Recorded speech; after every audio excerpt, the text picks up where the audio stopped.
जय हिंद। स्वागत है आप सभी का गोविंद अकेडमी में। आज के इस वीडियो में मैं बताने जा रहा हूँ क्लास 7 विज्ञान अध्याय 6, जिसका नाम है पौधों में पोषण। पौधों में पोषण जो है, इसका हम लोगों ने सारांश पहले ही पढ़ लिया है। गया है इसका प्रश्न उत्तर। तो अभी हम लोग इस वीडियो के नीचे जो चर्चा करेंगे वो प्रश्न उत्तर के बारे में ही जानेंगे। ठीक है, तो चलिए ज़्यादा देर न करते हुए आगे हम लोग चलते हैं प्रश्न उत्तर के बारे में। ठीक है,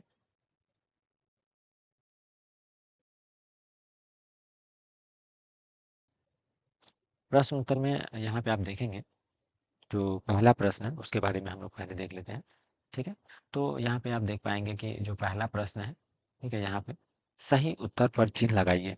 ठीक है, जो सही उत्तर है उस पर चिन्ह लगाना। यहाँ पे आप देखेंगे प्रश्न संख्या एक, हरे पौधों जो अपना भोजन स्वयं बनाते हैं कहलाते हैं। यानी कि हरा पौधा जो अपना भोजन स्वयं बनाते हैं उसे हम क्या कहते हैं। ठीक है, तो इसका जो उत्तर होगा वो स्वपोषी होगा। यानी कि जो खुद जो जो पौधा अपना भोजन स्वयं बनाता है उसे हम क्या कहते हैं, तो उसे कहते हैं स्वपोषी। स्वपोषी, ठीक है। उसके बाद दूसरा नंबर जो बी नंबर क्वेश्चन है उसके बारे में हम लोग देखेंगे। पहला तो हो गया। उस जो बी नंबर क्वेश्चन में आप देखेंगे कि अमरबेल उदाहरण है। यानी कि अमरबेल किस चीज़ का उदाहरण है। ठीक है, तो अमरबेल जो है वो परजीवी का उदाहरण है। ठीक है, अमरबेल किस चीज़ का उदाहरण है, तो उत्तर में आप देखेंगे कि परजीवी का उदाहरण है। ठीक है, प्रश्न संख्या सी में आप देखेंगे, यानी कि तीसरा प्रश्न संख्या में आप देखेंगे कि पौधों का रसोई घर कहाँ है। यानी कि जो पौधा है, पौधा का रसोई घर कहाँ होता है। ठीक है, तो इसके जो सारांश जो हम लोगों ने जाना था उसमें हम लोगों ने जाना कि पौधों का जो रसोई घर, यानी कि पौधा कहाँ भोजन बनाता है। ठीक है, तो पौधा पत्ती में भोजन बनाता है। ठीक है, ये तो हम लोगों ने जाना। ठीक है, अगर आप इस चैप्टर का जो विस्तार रूप नहीं देखे हैं तो इस वीडियो के नीचे लिंक है, आप वहाँ से भी देख सकते हैं। ठीक है, उसके बाद प्रश्न संख्या डी में आप देखेंगे, प्रश्न संख्या जो डी बता क्वेश्चन जो आपसे पूछा जा रहा है, ठीक है, वो पूछा जा रहा है कीट भक्षी पौधा कौन है। कीट भक्षी पौधा है। ठीक है, यानी कि कीट भक्षी जो पौधा है वो कौन होता है, तो इसका उत्तर जो है वो है घटपर्णी। ठीक है, घटपर्णी का जो पौधा होता है वो कीट भक्षी होता है। ठीक है, यानी कि कीटों को अपने अंदर जकड़ लेता है और उसका ही भोजन के रूप में उसको ही भोजन के रूप में लेता है। ठीक है, उसके बाद आप देखेंगे कि प्रश्न संख्या 2 में दिया गया है।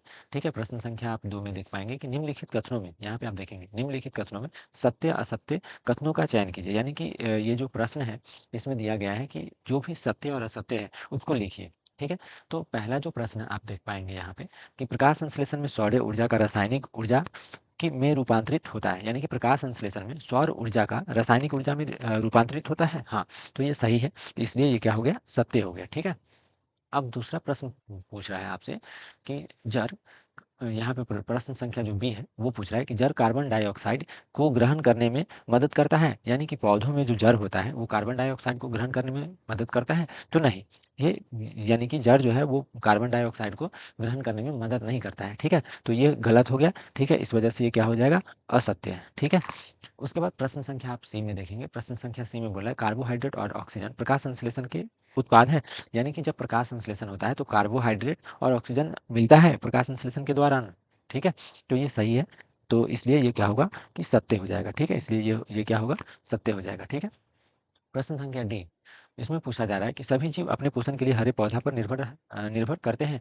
यानी कि सभी जितने भी जीव है वो क्या होता है कि हरे पौधे पर निर्भर करते हैं। लगभग सभी जीव हरे पौधे पर निर्भर है, इस वजह से ये सत्य हो जाएगा। ठीक है, उसके बाद हम लोग देख लेते हैं इसका जो उत्तर है वो नीचे भी दिया गया है, वो आप देख सकते हैं यहाँ पे।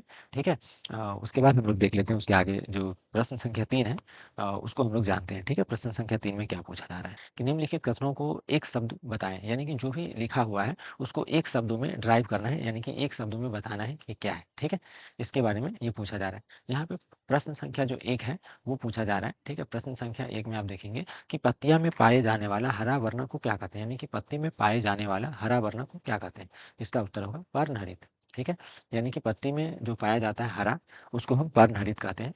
प्रश्न संख्या आप दो में देखेंगे जो अपने पोषण के लिए दूसरे पौधों एवं जीवों पर निर्भर करते हैं उसे हम क्या कहते हैं। जो अपने पोषण के लिए दूसरे पौधों पर निर्भर करते हैं उसे क्या कहते हैं, विषम पोषी। ठीक है, तो ये आपका प्रश्न संख्या 2 का उत्तर हो गया कि विषम पोषी होगा। ठीक है, उसके बाद हम लोग जान लेते हैं कि तीसरा प्रश्न जो तीसरा है। ठीक है, यहाँ पे ये तीसरा प्रश्न हो गया।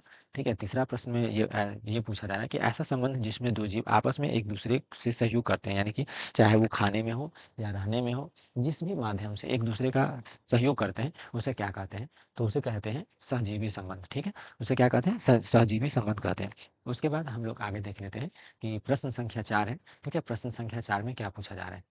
आप देख पाएँगे प्रश्न संख्या 4 में यहाँ पे, ठीक है? कि जीवों में पोषण की आवश्यकता क्यों होती है? जीवों में पोषण की आवश्यकता क्यों होती है? ये प्रश्न संख्या 4 पूछा जा रहा है। इसका उत्तर आप यहाँ पे देखेंगे कि जीवों की वृद्धि, विकास एवं रख-रखाव के लिए ऊर्जा चाहिए। जीवों को वृद्धि और विकास के लिए, रख-रखाव के लिए क्या चीज़ चाहिए? ऊर्जा चाहिए, ठीक है? ऊर्जा चाहिए और ऊर्जा प्राप्त करने के लिए जीवों को पोषण की आवश्यकता होती है। यानी कि हम लोग जो भी काम करते हैं, उसके लिए क्या चाहिए? ऊर्जा, और ऊर्जा किस चीज़ से मिलता है? पोषण से मिलता है, ठीक है? इसीलिए जीवों को पोषण की आवश्यकता होती है, ठीक है? बिना पोषण हम जीव कुछ नहीं कर पाएँगे। उसके बाद ये प्रश्न संख्या जो आपका 4 है, हमें उम्मीद है कि आपको समझ में आया होगा। प्रश्न संख्या जो 5 है, उसके बारे में हम लोग जान लेते हैं, ठीक?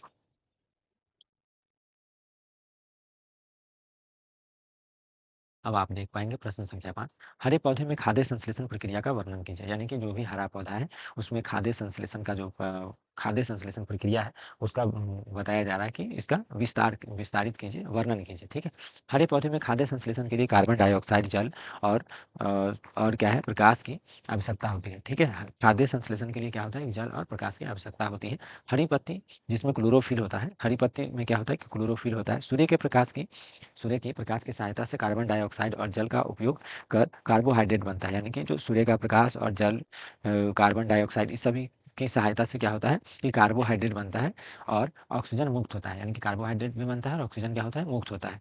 कार्बोहाइड्रेट कोशिकाओं की वृद्धि में सहायता करता है। यानी कि कार्बोहाइड्रेट जो है, जो कार्बोहाइड्रेट बनता है वो क्या होता है कि पौधों को वृद्धि में सहायता करता है, कोशिकाओं को बड़ा होने में, पौधों को बड़ा होने, वृद्धि विकास में सहायता करता है। और जो ऑक्सीजन है वो क्या होता है कि वातावरण में मिल जाता है, यानी कि वो मुक्त हो जाता है, बाहर होता है, ठीक है? जिसकी सहायता से हम लोग सांस लेते हैं, उसके आगे देखेंगे। और स्टार्च के रूप में जमा हो जाता है, और स्टार्च के रूप में क्या होता है? जमा होता है। यानी कि कार्बोहाइड्रेट की वृद्धि, कार्बोहाइड कार्बोहाइड्रेट कोशिकाओं की वृद्धि में सहायता होता है और स्टार्च के रूप में जमा होता है। प्रोटीन संश्लेषण के लिए नाइट्रोजन की आवश्यकता होती है। प्रोटीन संश्लेषण के लिए किस चीज़ की आवश्यकता होती है? नाइट्रोजन की। लेकिन वायुमंडल से सीधे रूप में प्राप्त नहीं करता है। ये क्या होता है? जैसे नाइट्रोजन जो होता है, वो वायुमंडल से डायरेक्टली अ, वो नहीं लेता है, ठीक है? वो जो है वो मिट्टी के माध्यम से लेता है, ठीक है? लेकिन वायुमंडल से सीधे रूप में प्राप्त नहीं करता है। मिट्टी में पाए जाने वाले जीवाणु गैसीय नाइट्रोजन के रूप में यौगिक में बदल देते हैं। ये उपयोगी यौगिक जल के साथ अवशोषित करता है। जल के साथ क्या करता है? अवशोषित करता है। पौधों में वृद्धि के लिए प्रोटीन और वसा की आवश्यकता होती है। यानी कि जो पौधा है, उसको बड़ा करने में क्या होता है कि प्रोटीन और वसा की आवश्यकता होती है। इस प्रक्रिया द्वारा पूरा करता है। यानी कि इस प्रक्रिया द्वारा पूरा करता है, अन्यथा बाहर नाइट्रोजन युक्त उर्वरक का प्रयोग करते हैं, जिससे पौधों में नाइट्रोजन प्राप्त हो सके, ठीक है? जिसके कारण क्या होता है कि पौधों में नाइट्रोजन प्राप्त हो सके। इसको दोबारा से समझ लेते हैं। क्वेश्चन बोला है, हरे पौधे में खाद्य संश्लेषण की प्रक्रिया का वर्णन कीजिए। यानी कि जो जो भी हरा पौधा है, उसका जो खाद्य संश्लेषण होता है वो किस प्रकार से होता है, इसके बारे में पूछा जा रहा है। हरे पौधे में खाद्य संश्लेषण के लिए कार्बन डाइऑक्साइड, जल, प्रकाश की आवश्यकता होती है। हरी पत्तियां जिसमें क्लोरोफिल होती है, सूर्य का प्रकाश की सहायता में कार्बन डाइऑक्साइड और जल का उपयोग कर कार्बोहाइड्रेट बनाता है और ऑक्सीजन मुक्त करता है। कार्बोहाइड्रेट कोशिकाओं की वृद्धि में सहायता होता है, यानी कि सहायता करता है, और स्टार्च के रूप में जमा हो जाता है। प्रोटीन संश्लेषण के लिए नाइट्रोजन की आवश्यकता होती है। जैसे हम लोग प्रोटीन के लिए चना वगैरह खाते हैं, वैसे पौधों को भी प्रोटीन की आवश्यकता होती है। लेकिन वायुमंडल से सीधे के रूप में प्राप्त नहीं होता है। जो प्रोटीन होता है वो वायुमंडल से सीधे रूप में प्राप्त नहीं होता है। फिर कैसे होता है? मिट्टी में पाए जाने वाले जीवाणु गैसीय नाइट्रोजन को उपयोगी यौगिक में बदल देते हैं। ये उपयोगी यौगिक जल के साथ अवशोषित करता है। पौधों की वृद्धि के लिए प्रोटीन और वसा की आवश्यकता होती है। इसी के कारण वसा की आवश्यकता होती है, जो इस प्रक्रिया द्वारा पूरा करता है। यानी कि जो प्रक्रिया है, ठीक है, कि मिट्टी में यौगिक बनाएगा, फिर वो जल के साथ अवशोषित करेगा, तो इस प्रक्रिया द्वारा वसा और जो प्रोटीन है, इसकी आवश्यकता को पूरा करता है। अन्यथा बाहर से नाइट्रोजन युक्त उर्वरक का प्रयोग करते हैं। यानी कि अगर ऐसे नहीं हो पाता है, तो क्या करते हैं? नाइट्रोजन युक्त जो भी उर्वरक होता है, उसको हम उपयोग करते हैं, जिसमें पौधों को नाइट्रोजन प्राप्त होता है, जिसके कारण क्या होता है कि पौधों को नाइट्रोजन प्राप्त होता है। तो ये प्रश्न संख्या 5 जो है वो कंप्लीट हो गया, ठीक है? उसके बाद हम लोग देख लेते हैं प्रश्न संख्या 6, ठीक है? प्रश्न संख्या 6 में आप देखेंगे, प्रश्न संख्या 6 बोला है कि ऐसे प्रदर्शित करेंगे कि प्रकाश संश्लेषण के लिए सूर्य का प्रकाश अनिवार्य है।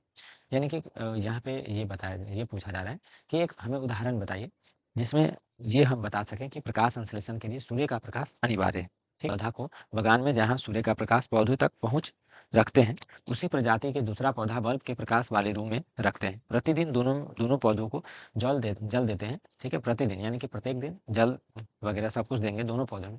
1 सप्ताह बाद देखेंगे कि दोनों पौधों का निरीक्षण करते हैं, तो हम पाते हैं कि रूम में रखा पौधा की अपेक्षा बगान में रखे पौधे की वृद्धि अधिक होती है, क्योंकि उसमें सूर्य का प्रकाश डायरेक्टली मिलता है, ठीक है? दूसरे दूसरे सप्ताह बाद, दूसरे या तीसरे सप्ताह बाद देखेंगे कि रूम में रखा पौधा पत्तियाँ पीले होने लगी, वह सूख गया, ठीक है? वह क्या होता है कि जो रूम में रखा पौधा होता है वो सूख जाता है, ठीक है? अब इसका एग्जाम्पल भी हम लोग देखेंगे। सूख गया। इस प्रकार हम प्रदर्शित कर सकते हैं कि प्रकाश संश्लेषण के लिए सूर्य का प्रकाश अनिवार्य है, ठीक है? इसको एग्जाम्पल के तौर पे आप देखेंगे, जैसे ये चित्र हो गया, ठीक है? यहाँ पे अलग अलग पौधा लिया गया। जैसे मान लेते हैं कि ये जो पौधा है, ठीक है? ये पौधा है और ये पौधा है और ये पौधा है, ठीक है? मान लेते हैं कि इसको, ये जो है ये रूम में रखा हुआ है, ठीक है? अब ये रूम में रखा हुआ है और इसको सूर्य का प्रकाश डायरेक्टली मिल रहा है। इसको सूर्य का प्रकाश क्या हो रहा है कि डायरेक्टली मिल रहा है, और इसको सूर्य का प्रकाश नहीं मिल रहा है, इसको क्या हो रहा है, बल्ब का प्रकाश मिल रहा है, ठीक है? घर में रखा हुआ बल्ब का प्रकाश मिल रहा है। कहने का मतलब ये हुआ कि अगर हम 1 सप्ताह तक क्या करते हैं कि इसको बगान में रखेंगे जहाँ पे सूर्य का प्रकाश इसको प्रॉपर मिलेगा, और इसको रूम में रखेंगे, दूसरा ये जो 1 नंबर पौधा है इसको रूम में रखेंगे, तो 1 सप्ताह दूसरे सप्ताह तक देखेंगे, तो उसमें क्या होगा कि जो बगान में लगा हुआ है जहाँ पे सूर्य का प्रकाश आसानी से मिल रहा है पौधों को, तो उसमें क्या होगा कि वृद्धि ज़्यादा होगा, ठीक है? जो रूम में रखा होगा वो क्या होगा कि पहले सप्ताह में थोड़ा सा वृद्धि कम होगा, उसके अगले सप्ताह में क्या होगा कि वो पीलापन हो जाएगा, और बाद में ये जो पौधा है वो क्या होता है, इस प्रकार से सूख जाता है, ठीक है? यानी कि वो खराब हो जाता है, पौधा सूख जाता है, कोई फायदा नहीं होता है। कि कहने का मतलब ये हुआ कि यहाँ पे कि पौधों को प्रकाश संश्लेषण के लिए क्या होता है कि सूर्य का प्रकाश अनिवार्य है। बिना सूर्य का प्रकाश जो पौधा का जो विकास है वो नहीं हो पाता है, ठीक है?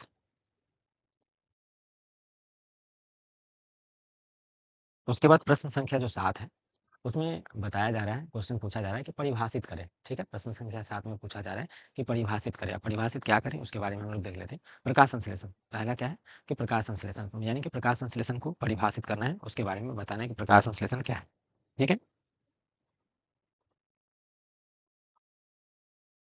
प्रकाश संश्लेषण में पहला जो आप देखेंगे कि हरे पौधा अपना भोजन स्वयं बनाते हैं। वातावरण वातावरण से कार्बन डाइऑक्साइड, जल, सूर्य का प्रकाश और हरे पत्तियों में उपस्थित क्लोरोफिल मिलकर अपना भोजन बनाने की प्रक्रिया को प्रकाश संश्लेषण कहते हैं, ठीक है? दोबारा से समझ लेते हैं, और जो सारांश, इससे पहले हम लोगों ने जो सारांश पढ़ा था इस चैप्टर का, उसमें भी प्रकाश संश्लेषण के बारे में विस्तार से दिया गया है, ठीक है?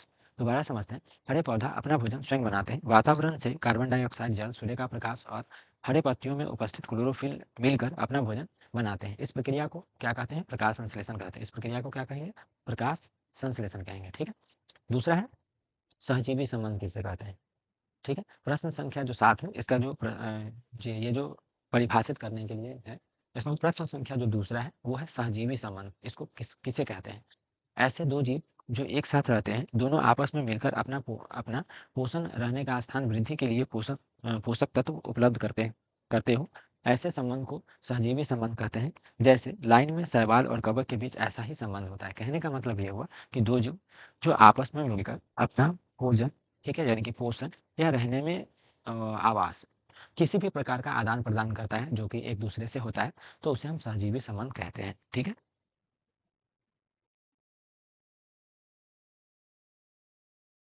उसके बाद प्रश्न संख्या 4 है, परजीवी किसे कहते हैं? प्रश्न संख्या क्या है? 4, परजीवी किसे कहते हैं? यहाँ पे पूछा जा रहा है कि प्रश्न संख्या 4 में पूछा जा रहा है कि परजीवी किसे कहते हैं? कुछ ऐसे पौधे होते हैं जो दूसरों पौधों से अपना पोषण प्राप्त करते हैं, परजीवी कहलाते हैं। यानी कि कुछ ऐसे पौधे जो दूसरे पौधे से पोषण करते हैं, ठीक है, पोषण प्राप्त करते हैं, उसे क्या कहते हैं? परजीवी कहते हैं। जैसे अमरबेल परजीवी पौधा है। जैसे क्या हुआ, एज ए एग्जाम्पल अमरबेल परजीवी पौधा है। दोबारा से समझते हैं, परजीवी किसे कहते हैं? परजीवी कुछ ऐसे पौधे होते हैं जो दूसरे पौधों से अपना पोषण प्राप्त करते हैं, उसे क्या कहते हैं? परजीवी कहते हैं। जैसे अमरबेल परजीवी पौधा है, ठीक है? उसके बाद प्रश्न संख्या जो 5 है, उसमें हम लोग देखेंगे कि मृतजीवी किसे कहते हैं? मृतजीवी ऐसा पौधा जो मत या सरीगली वस्तुओं की सतह पर अपना अपना पोषण करते हैं, ऐसे पौधों को मृतजीवी कहते हैं। मृतजीवी किसे कहते हैं? ऐसे पौधे जो मत या सरीगली वस्तुओं को सतह पर अपना भोजन करते हैं, सतह पर क्या करते हैं? अपना भोजन करते हैं, ठीक है? ऐसे पौधों को मृतजीवी कहते हैं, ठीक है? तो प्रश्न संख्या जो 5 है, ठीक है, वो खत्म हो गया। उसके बाद प्रश्न संख्या जो है, उसके बाद प्रश्न संख्या 9 है कि मिट्टी में पोषक तत्वों की पुनः पूर्ति कैसे होती है? यानी कि मिट्टी में जो पोषक तत्वों की जो पुनः पूर्ति होती है वो किस प्रकार से होती है, इसके बारे में इस प्रश्न संख्या में पूछा जा रहा है। इसका उत्तर आप देखेंगे कि मिट्टी से पौधा पोषक तत्वों को अवशोषित करते हैं और अपना वृद्धि करने करते हैं और अपना क्या करते हैं कि वृद्धि करते हैं, जिसके कारण मिट्टी में पोषक तत्वों की कमी होते हो जाती है। इस पोषक तत्वों की कमी को पूरा करने के लिए किसान खाद्य या उर्वरक जिसमें नाइट्रोजन, फास्फोरस, पोटेशियम जैसी पोषक तत्वों को पौधों में डालते हैं। ठीक है। यानी कि इस कमी उर्वरक को कमी को दूर करने के लिए क्या किसान क्या करते हैं कि नाइट्रोजन, फास्फोरस, यहाँ पे आप देखेंगे, यहाँ पे आप देखेंगे कि नाइट्रोजन, फास्फोरस, पोटेशियम जैसे पोषक तत्वों को पौधों में डालते हैं। ठीक है। राइजोबियम जीवाणु नाइट्रोजन की आवश्यकता को पूरा करता है। राइजोबियम जीवाणु है, राइजोबियम जो जीवाणु है वो क्या करता है कि नाइट्रोजन की आवश्यकता को पूरा करता है। पेड़ पौधों के जीव जंतुओं से सड़ने गलने से मिट्टी की उर्वरक शक्ति बढ़ता है। यानी कि पेड़ पौधा या जीव जंतु जो मिट्टी में सड़ता गलता है उससे क्या होता है कि मिट्टी में उर्वरक शक्ति जो है वो बढ़ता है। ठीक है। प्रश्न संख्या 9 आपको समझ में आया होगा। प्रश्न संख्या जो 10 है उसके बारे में हम लोग देख लेते हैं कि लाइकेन में कवक और शैवाल के बीच परस्पर लाभप्रद एवं सहयोग संबंध होता है। यानी कि यहाँ पे क्वेश्चन प्रश्न संख्या 10 का एक में पूछा जा रहा है, लाइकेन में कवक और शैवाल के बीच परस्पर लाभप्रद सहयोग संबंध होता है, कैसे होता है इसके बारे में थोड़ा सा विस्तार से यहाँ पे पूछा जा रहा है। ठीक। लाइकेन में शैवाल और कवक के बीच आपस में संबंध होता है। शैवाल में क्लोरोफिल होता है। शैवाल में क्या होता है? क्लोरोफिल होता है। शैवाल अपना भोजन स्वयं बनाता है। अपना भोजन क्या करता है? स्वयं बनाता है। कवक उससे पोषक करता है, यानी कि कवक जो है उससे पोषक करता है। कवक शैवाल को रहने के लिए स्थान उपलब्ध कराता है। ठीक है। जल और पोषक तत्व भी प्रदान करता है। यानी कि क्या करता है कि उसको स्थान भी उपलब्ध कराता है और पोषक तत्व जैसे कि जल और पोषक तत्व भी प्रदान करता है। आपस में आवास और पोषण बांटते हैं एक दूसरे के लिए, इसीलिए लाभप्रद है। कि स कहने का मतलब यहाँ पे ये हुआ कि कवक और शैवाल जो है एक दूसरे से वो पोषण और आवास का आदान प्रदान करते हैं। इस वजह से हम कह सकते हैं लाइकेन में कवक और शैवाल एक के बीच परस्पर लाभप्रद एवं सहयोगी संबंध है। ठीक है। किस प्रकार है वो आप देख लिए हैं। ठीक है। तो उम्मीद है कि आपको जो प्रश्न संख्या 10 है उसका पहला आपको समझ में आया होगा। ठीक है। उसके बाद देख लेते हैं प्रश्न संख्या 10 का जो दूसरा है उसके बारे में हम लोग जान लेते हैं। ठीक है। प्रश्न संख्या 10 जो है उसका दूसरा है कि सूर्य सभी जीवों के लिए ऊर्जा का शाश्वत स्रोत है। यहाँ पे प्रश्न संख्या 10 में पूछा जा रहा है कि सूर्य जो है वो सभी जीवों के लिए क्या ऊर्जा का शाश्वत स्रोत है। इसका उत्तर है सभी जीव पेड़ पौधों पर निर्भर करते हैं। पेड़ पौधा अपना भोजन सूर्य के प्रकाश संश्लेषण से करते हैं, अतः सभी जीव सूर्य का प्रकाश पर निर्भर है। इस वजह से सूर्य सभी जीवों के लिए ऊर्जा का शाश्वत स्रोत है। ठीक। उसके बाद प्रश्न संख्या जो तीसरा है इसमें कि यहाँ पे पूछा जा रहा है कि पत्तियां पौधों का रसोई घर है कैसे। पत्तियां जो है वो पौधों का रसोई घर है कैसे। ये जो पौधों का रसोई घर कैसे है? सूर्य की ऊर्जा संग्रह करने के लिए क्लोरोफिल पत्तियां सहायता करता है। यानी कि सूर्य की ऊर्जा को संग्रह करने के लिए क्या होता है? संग्रह करने में क्लोरोफिल सहायता करता है। कौन करता है? क्लोरोफिल। और क्लोरोफिल किस में पाया जाता है? पत्तियां में। ठीक है। पत्तियां सहायता करता है।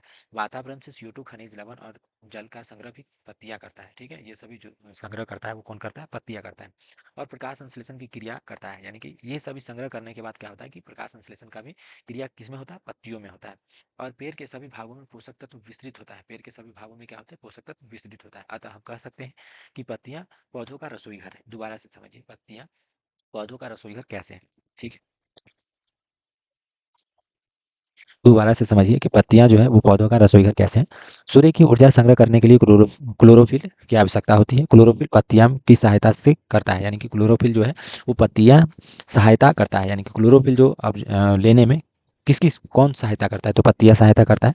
वातावरण से CO2 खनिज लवण और जल का संग्रह भी पत्तियां करता है। यानी कि कौन रखता है? ठीक है। तो ये इसमें भी पत्तियां की ही सहायता यानी कि पत्तियां की मदद से होती है। ठीक है। प्रकाश संश्लेषण की क्रिया पत्तियां करता है। पेड़ के सभी भागों में पोषक तत्वों को वितरित करता है। अतः हम कह सकते हैं कि पत्तियां पौधों का रसोई घर है। अतः हम कह सकते हैं कि पत्तियां पौधों का क्या है? कि रसोई घर है। पौधों में पोषण है। इसका जो प्रश्न उत्तर है वो समाप्त हो चुका है। अगर इसमें आपको कोई भी प्रश्न समझ में ना आया हुआ तो इस वीडियो के नीचे आप कमेंट कर सकते हैं। हम आपको पूरी सहायता करेंगे समझाने की। अगर आपको वीडियो अच्छा लगा हो तो प्लीज़ वीडियो को लाइक कीजिए, कमेंट कीजिए और अपने दोस्तों के साथ शेयर कीजिए। अगर आप इस चैनल पर नए हैं तो प्लीज़ चैनल को सब्सक्राइब कीजिए। जय हिंद। मिलते हैं अगले चैप्टर के साथ।